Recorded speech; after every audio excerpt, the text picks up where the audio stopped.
Doctor Babasaheb आंबेडकरांचा एक coat आहे की तुम्ही गरिबीमध्ये जन्मला हा तुमचा दोष नाहीये, पण तुम्ही गरिबीमध्ये मेला हा तुमचा दोष आहे.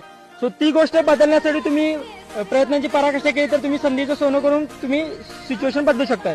सो मला मुलांना हे सांगायचे की या गोष्टीतून प्रेरणा घेऊन माझ्यासारखा एखादा विद्यार्थी करू शकतोय तर आपण सगळेही करू शकतो. सो यातून मला हा संदेश द्यायचा की गावाकडच्या मुलांनी कोणत्याही गोष्टीला घाबरून न जाता आपले प्रयत्न आणि चिकाटीनं करून ठेवले तर सगळ्या गोष्टी साध्य करणं सोपं आहे. की कितीही वाईट परिस्थिती स्वतःवर आली, जर समजा तुमचं जिद्द, चिकाटी आणि तुमचं एक डेडिकेशन असेल की त्या आधारे तुम्ही कितीही अवघड परिस्थिती असेल तर तुम्ही त्यावर मात करून एका चांगल्या पोझिशन किंवा चांगली नोकरीसाठी मिळू शकता आणि त्यानुसार तुम्ही तुमची परिस्थिती बदलू शकता. आणि मला वाटतं की डॉक्टर बाबासाहेब आंबेडकरांचा एक कोट आहे की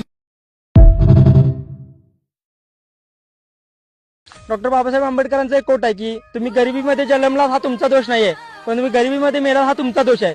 सो ती गोष्ट बदलण्यासाठी तुम्ही प्रयत्नांची पराकाष्ठा केली तर तुम्ही संधीचं सोनं करून तुम्ही सिच्युएशन बदलू शकताय. सो मला मुलांना हे सांगायचे की या गोष्टीतून प्रेरणा घेऊन